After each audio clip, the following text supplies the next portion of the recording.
Network Plus with Yassine Haykaz. سڵاوتان لەبێ دازان و خۆشەویستان بەخێر بێن بۆ وانەیەکی نوێ لە بەشی دووەمی کۆرسی نێتوەرک پلس. ئەمە وانەی نوێمە لەوانەکانی ڕابردوو باسی هەموو کارەکانی چینی OSI مدیڵمان کرد زۆر بەوردی.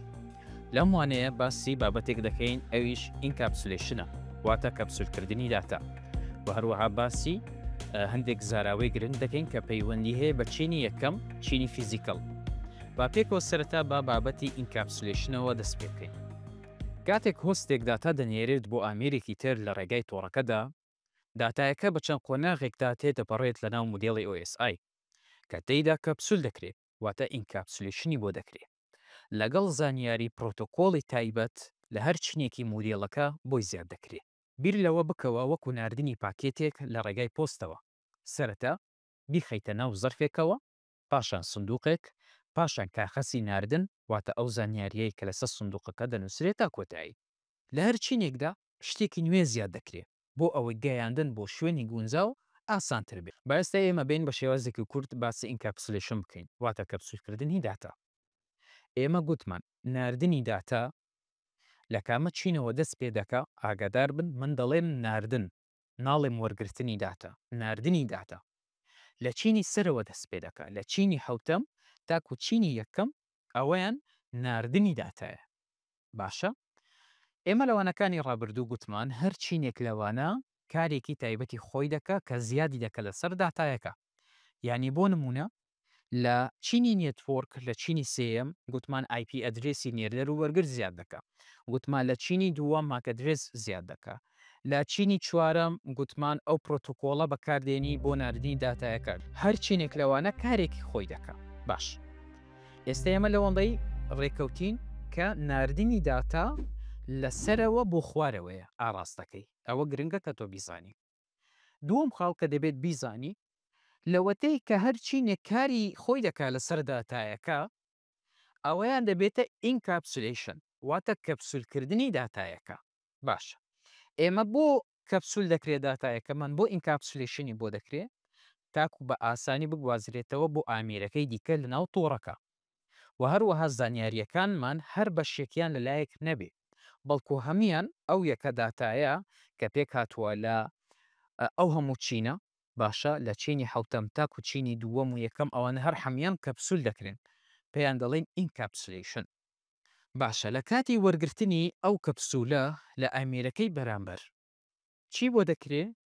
دیکاپسولیشنی بۆ دەکرێت، واتە لابردنی کەپسولەکە دەکاتەوە. یەکەم شت کە دەیکا تەماشای داتا لینکەکەی دەکا، ماکەدرێسەکە سەردێر و ئەو شوێنی کە ماکەدرێسەکە بۆی چوە، کاتێک دەیخوێنێتەوە فڕی دەدا. ئێمە پێویستمان بە ماکەدرێس نەما، زانیمان ماکەدرێسەکە ئێمەینە، فڕی دەدا. چینی سێم نێتوۆرک کاتێک تەماشایی ئەو کەپسولە دەکا کە کەپسولەکە دەکاتەوە، دەبینیتن سەردێری IP ئەدرێسی تێدایە، IP ئەدرێسی نێردەر و وەرگر کاوانەکانی ڕابردوو باسمان کرد. کاتێک دڵنیا دەبێتەوە لە IP ئەدرێسەکە کە بۆ خۆیتی IP ئەدرێسەکانیش فڕێ دەدا. باشە، دەڕواتە ترانسپۆرت عینەن کار دەکا، دەڕواتە سێشن، دەڕواتە پرزنتیشن، تاکو دەگاتە ئەپلیکیشن، تا دەگاتە ئەو داتا ئەسلیە وەری دەگریتن بەکارهێنەرەکە. ئەوەیان لابردنی کەپسولەکەیە. با ئێستا بینە سەر بابەتێکی دیکە کە دەبێت ئاگاداری بی وەلەی شارەزابی بابەتی PDU-وە، واتە پرۆتۆکۆڵ و یەکەکانی داتا. هەر چینێکی OSI یەکەیەکی داتای پرۆتۆکۆڵ PDU بەکاردەهێنێ کە داتا ئەسلیەکە لەگەڵ زانیاریەکانی دیکە وەکو ناونیشان، ژمارەی دەواازە، پرۆتۆکۆڵەکانی دیکە پێک دێ. ئەم زانیاریانە بە زۆری لە سەرەتای داتایەکان کە بە هێدەر ناسراوە سەردێر و هەندێک جاریش لە کۆتاییدا کە بە ترەیلەر ناسراوە. با بە ئاسانی باسی PDU-تان بۆ بکەم. ئێمە لە هەمووانەکانی ڕابردوو لە هەمووانەیەک باسم کردووە کە داتا لە هەر چینێکەوە بۆ چینێکی دیکە چی بەسەردێ.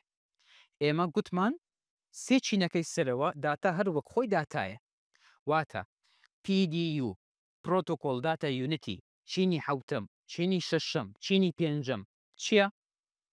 داتایە، وەک خۆی گۆڕانکاری تێدا ناکرێ.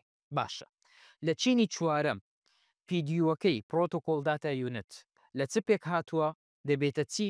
دەبێتە سێگمنت، کە گوتمان لە چینی چوارەم مادەم پرۆتۆکۆڵی ناردن و وەرگرتنی بۆ زیاد دەکرێت و هەروەها گوتمان داتایەکە پارچە دەکرێت بۆ پارچەی بچووکتر پێیان دەڵێن سێگمنت کەواتە PDU چینی چوارەم دەبێتە سێگمنت باشە ئەدی چینی سێەم PDU چینی سێم چییە؟ گوتمان پاکێتە چونکە IP ئەدرێسی نێردەر و وەرگری بۆ زیاد دەکرێت تا کۆتایی ئێمە پێویستمان بە هیچ لەو زانیاریانە نییە کە هەر چینێک چکارێک دەکا لە چەند بەش پێک هاتووە چ پرۆتۆکۆڵێک کاری لێ دەکا لە بابەتی PDU ئێمە تەنها ئەو دەستەواژەیەمە لا گرنگە کە داتە چی بەسەردێ واتە لە هەر چینێک داتایەکە نازناوەکەی دەبێتە چ باشە لە چینی دووەم گوتمان لە داتا لینک کاتەک پاکێتەکە بۆی دەبێتە چی PDUەکەی داتا لینک چییە؟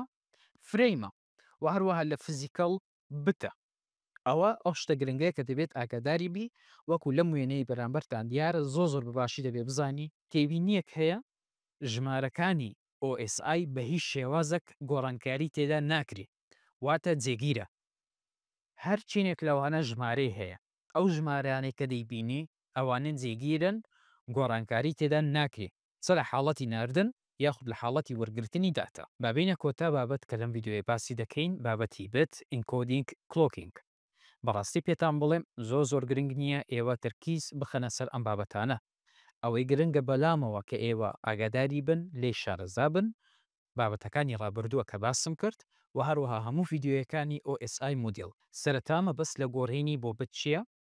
زنجیرەیەک لە 0 ئەوەیان ئێمە پێ دەڵێن باینەری دەگت واتە لە 0 پێک هاتووە و هەروەها پێ دەڵێن بت باشە دەستەواژەی دووەممان کۆدکردنە ئینکۆدینگ کۆدکردن چییە؟ ئەمە شێوازێکە کە بەهۆیەوە ئەم بتانە دەگۆڕێن بۆ سیگناڵی شەپۆڵی کارەبایی یاخود ڕووناکی یان شەپۆڵی رادیۆیی نمونە یەک سیگناڵی کارەبای بەرزە 0 سیگناڵی کارەبایی نزمە بەڵام تۆڕەکان ڕێگای ئالۆستر بەکاردەهێنن کە پێیان دەوترێت تەکنیکەکانی کۆدکردن NRZ non return to zero و هەروەها ماجستەر ئینکۆدینگ ئینکۆدینگ دیکۆدینگ دوو دەستەواژەیە کە بەکاردێ لە فزیکەڵەوەش بەکاردێ لە شوێنی دیکەش بەکاردێ ئینکۆدینگ واتە کۆدکردن باشە واتە تۆ داتایەکان کۆد دەکەی کە لە 0ەوە پێک هاتووە دیکۆدینگ کردنەوەی ئەو 0ەیە و دەرکردنی داتا ئەسلیەکەیە وەک لە وێنانی لە بەرامبەرتان دیارە ئینکۆدینگ تەشفیرکردنە کۆدکردنە دیکۆدینگ کردنەوەی ئەو پارچە کۆدەیە و دەرکردنی داتا ئەسلیەک هەیە ینی گەڕانەوەی بۆ شێوازە ڕاستیەکەی خۆی باشە بابینە سەر کاتژمێرکردن کلۆکینگ میکانیزمێکە کە بەکاردێ بۆ ناردنی داتایەکان میکانیزمێکی کاتیە کە دیاری دەکات کە هەر بتێک دەبێت بخوێندرێتەوە یاخود بگوازرێتەوە دڵنیایی دەدات لەوەی کە نێردەر و وەرگر لە تێگەیشتن هاوکاتن واتە هەردووکیان هاوکاتن لە ناردن لە وەرگرتنی داتایەکان بتەکان تاکو کێشە ڕوونەدا لە نێوانیان بەبێ کاژمێر بەبێ ئەو میکانیزمی کلۆکینگ وەرگرەکە ڕەنگە بتەکان بە هەڵە بخوێنێتەوە زۆر وەکو گوێگرتن لە کلیپێکی دەنگ کە بەهۆی کاتی ناڕێکەوە شێواوە بابینە سەر بابەتێکی دیکە کە بە کورتی باسی دەکەین بابەتی ناردنی داتایە لە ڕێگای شەپۆڵەوە ئێمە گوتمان داتایەکانمان لە ڕێگای کێبڵ دەڕۆن کە 0 لە لایری یەکەم لایری فیزیکەڵ بەڵام چی ئەگەر ئێمە داتایەکەمان لە ڕێگای شەپۆڵەوە بڕوە واتە لە ڕێگای وایفای لە ڕێگای 4G لە ڕێگای رادیۆ بلوتوث هەر شەپۆڵێک باشە هەندێک دەستەواژە هەیە دەبێت ئێوە لێ تێبگە با سەرەتا دەست پێ بکەین با کەیرر ویف واتە شەپۆڵی هەڵگر شەپۆڵێکە کە داتا لە شوێنێک و بۆ شوێنێکی دیکە دەگوازێتەوە بە دەستکاریکردنی شێوازی خۆی اینجا شێوازەکەی بەرزی و نزمی بێ یاخود فریکوێنسیەکەی بێ یاخود قۆناغەکەی بێ ینی گۆشەکەی گۆشەی ناردنی دەستپێکردنی شەپۆڵەکە بە بەکارهێنانی ڕێگایەک کە پێی دەوترێت مۆدیلیشن واتە ئێمە گە بمانێ دەستکاری ئەو شەپۆڵە بکەین کەیرر ویف بە چه دەستکاری دەکەین لە ڕێگای مۆدیلیشن ئەو گۆڕانکاریە پێ دڵێن مۆدیلیشن دەستکاری بەرزی و نزمی فریکوێنسیەکەی دەستکاری گۆشەکەی قۆناغەکەی ناردنی بابین مۆدیلیشن مانای چییە مۆدیلیشن بە تایبەتی لە کاتی گواستنەوەی زانیاری دەسەر شەپۆڵەکانی وایفای 4G شێوازەکانی دیکە بەکاردێ واتە گۆڕینی تایبەتمەندیەکانی شەپۆڵی هەرگر کە ئێمە گوتمان پێ دەڵێن کەیرەر ویف وەکو فرێکوێنسی یان گەورەی بەپێی بتەکان. مۆدلیشن زۆرێکە لە کۆدکردن بەڵام زیاتر لە ژینگەی بێوایەرەکان بەکاردێن وەکو شەپۆڵەکان زیاتر لە ژینگەی وایرەکان و هەروەها گوتمان مۆدلیشن تاکو داتایەکە بتەکان بگوازرێنەوە لە ڕێگای شەپۆڵەکە گوتمان لە ڕێگای کەیرەر ویف شەپۆڵەکە دەگوازرێتەوە.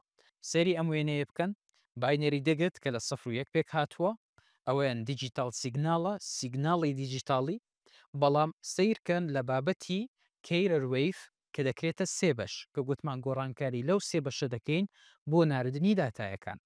ئایا گۆڕانکاری دەکەین لە گەورەی واتە لە بەرزی و نزمی شەپۆڵەکە چەند هێز دەدەینە شەپۆڵەکە ئەوەیان گوتمان ئامپلتوت شیفتکیە کە بە ASK ناسراوە یاخود لە ڕێگای گۆڕینی فریکوێنسی باشە فریکوێنسی شیفتکینگ FSK یاخود لە ڕێگای گۆڕینی خاڵی دەستپێکردنی شەپۆڵەکە کە بە فیس شیفتکینگ ناسراوە PSK. ئامیری مۆدلیشن مۆدیلایتۆرمان هەیە واتە داتا زیاد دەکات بۆ ناو سیگناڵەکە واروەها دیمۆدیلایتۆرمان هەیە داتا لە ناو سیگناڵەکە دەردەهێنێت مۆدم ئەو ئامێرەیە کە هەردووکیان تێکەڵ دەکا واتە چ داتا دەکاتە ناو سیگناڵ واتە مۆدیلایتۆری لۆ دەکا و هەروەها کاتێک داتا لە ناو سیگناڵەکە وەردەگریتن دیمۆدیلایتۆری لۆ دەکاتن. مۆدم ئەو ئامێرەیە کە پێشتر بەکار دەهات یەکەم خەت کە ئینتەرنێتەکەت بۆ نمونە لە کۆمپانیایەک وەرگرت ئامیری مۆدم بوو پاش ئامیری مۆدم ڕاوتەر دێ بەڵام ئێستا زۆربەی ڕاوتەرەکان کاری مۆدمیش دەکەن بابینە سەر دوو زاراوەی گرنگ سەبارەت بە فریکوێنسی. دابشکردنی فریکوێنسیمان هەیە FDM و هەروەها دابشکردنمان هەیە لە ڕێگای کات واتە TDM. با بەوەی یەکەمەوە دەست پێ بکەین FDM دابشکردنی فریکوێنسی. باندی فریکوێنسی دابش دەکات بۆ چەند کەناڵێک هەر کەناڵێک بەشێک لە فریکوێنسیەکە وەردەگرێت و داتاکانی خۆی لەم باندەدا لە هەموو کاتێکدا پەخش دەکات. ئەمە شواتە هەر بەکارهێنەرێک فریکوێنسی تایبەتی هەیە کە ناگۆڕێت. سەبارەت بە FDM ئەم فریکوێنسیە دەبێتە چەند کەناڵێک هەر بەکارهێنەرێک کەناڵێکی تایبەتی خۆی وەردەگریتن بۆ ناردنی داتایەکانی خۆی کەواتە سەبارەت بە FDM تەنها ئەوەندەیە چەند کەناڵێک تەرخان دەکاتن بۆ هەر بەکارهێنەرێک بۆ هەر بەشێک لە فریکوێنسیەکە. ئەوەی دووەممان هەیە دابشکردنە بە پێی کات. کەناڵەکە دابش دەکرێت بەسەر یەکە کاتێک بچووکەکان کە پێیان دەڵێن تایم سلۆت هەر یەکەیەکیش بە خولانەوەی بەکارهێنەرێکی دیاریکراو دەدرێت. هەر بەکارهێنەرێک داتایەکەی خۆی لە ماوەی دیاریکراودا بەڕێکەوت دەنێردرێت. هەمان کەناڵ یان هەمان فریکوێنسی بەکاردەهێنن بەڵام بە کاتی جیاوازدا ینی تۆ یەک فریکوێنسیت هەیە یەک کەناڵت هەیە بەڵام دابشیان دەکەی بۆ بەکارهێنەرەکان هەر بەکارهێنەرێک لە کاتی دیاریکراوی خۆیدا داتایەکە دەنێرێت. ئەوە بەو شێوازەیە.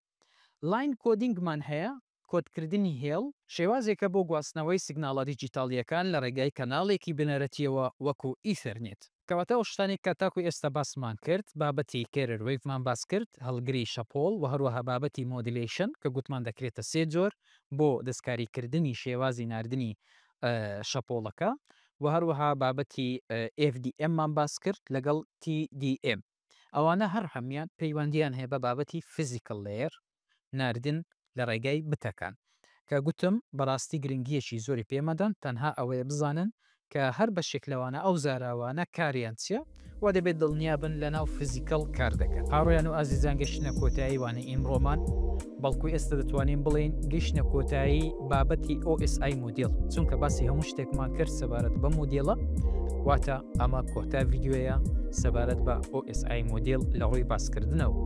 وانەی داهاتوو کاتێکی کورتترخان دەکەین بۆ پێداچوونەوەی پرسیارەکانی هەڵبژاردن کە یارمەتیدارت دەبێت زیاتر لە تێگەشتنی ئەم مودێڵە.